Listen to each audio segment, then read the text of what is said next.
Dalam upaya pembangunan proyek pengendalian banjir dan rob Kota Pekalongan, Dinas Kelautan dan Perikanan Kota Pekalongan melakukan pemindahan kapal yang ada di sebelah selatan yang rencananya akan dibangun bendung gerak. Kepala Dinas Kelautan dan Perikanan Kota Pekalongan, Sugio, menyampaikan pemindahan kapal-kapal tersebut bertujuan memudahkan proses pekerjaan. Beberapa kapal kecil sudah mulai dipindahkan ke kolam retensi. Namun masih banyak kapal yang berukuran besar belum dipindahkan.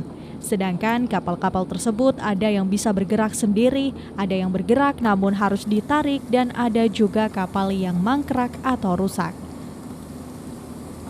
Sehingga membutuhkan pihak ketiga untuk melakukan pemindahan. Selain itu dibutuhkan kedalaman air lebih dari 3 meter, namun di dalam kolam retensi kedalaman air hanya 2,5 meter, dan sehingga tidak memungkinkan kapal besar masuk ke dalam kolam retensi. Hanya kapal-kapal kecil di bawah 60 gross ton yang dimasukkan ke dalam kolam retensi. Sedangkan kapal-kapal di atas 60 gross ton ditempatkan di sebelah sisi utara pembangunan bendung gerak.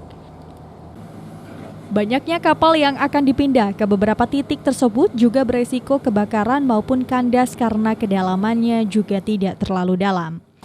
Proyek pembangunan penanggulangan banjir dan rob Kota Pekalongan, salah satu supporting dari Dinas Kelautan dan Perikanan Kota Pekalongan adalah membersihkan atau memindahkan kapal-kapal di sebelah hulu tanggul dan sepanjang Kali Loji dengan tujuan untuk memudahkan proses pekerjaan. Karena dalam pekerjaan kan membutuhkan loading alat berat, kemudian material, sehingga ini harus kita bersihkan. Nah, progres sampai sekarang pemindahan sudah kita lakukan, beberapa kapal sudah mulai bergeser, terutama untuk kapal kecil itu kita arahkan ke kolam retensi yang sudah dibangun oleh BPWS. Jadi sudah untuk kapal kecil semuanya sudah pindah. Tinggal yang sekarang di sebelah selatan rencana bendung itu adalah kapal-kapal yang besar. Kapal yang besar ada 3 jenis, Pak. Yang jenis pertama adalah kapal yang masih aktif dan bisa bergerak. Artinya itu secara mandiri bisa bergeser sendiri. Kemudian kapal yang yang tidak aktif tapi juga bisa bergerak, ini juga bisa bergeser sendiri. Yang jadi masalah adalah yang ketiga, yaitu kapal yang tidak aktif dan tidak bergerak, artinya mangkrak. Nah, ini biasanya tidak ada mesinnya, sehingga kami menggunakan pihak ketiga untuk melakukan penggeseran atau pemindahan kapal tersebut. Di samping itu, kapal yang mangkrak ini ada beberapa pemilik yang sanggup untuk memindahkan sendiri, jadi kami tidak menggunakan pihak ketiga untuk memindahkan kapal tersebut. Nah, dengan kondisi tersebut ada beberapa kendala. Yang pertama, ketika pemilik mau memindahkan kapal itu terkendala tempat. Karena kapal-kapal ini kapal besar, ya tidak bisa dipindahkan serta-merta. Membutuhkan kedalaman tertentu. Ya, kedalaman tertentu itu minimal itu 3,5 meter elevasi air. Ya.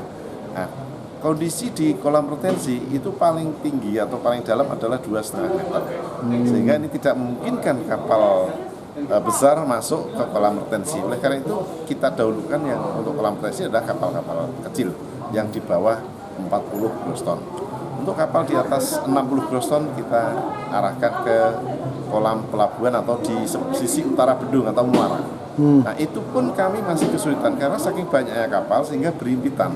Ini berisiko terjadinya gesekan atau mungkin kebakaran atau mungkin kandas karena kedalamannya juga tidak terlalu tinggi, terutama di musim pasang surut.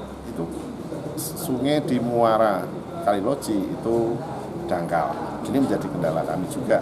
Sementara upaya yang kemarin dilakukan oleh BPWS untuk pengerukan tidak maksimal. Romi Suharto, Batik TV melaporkan.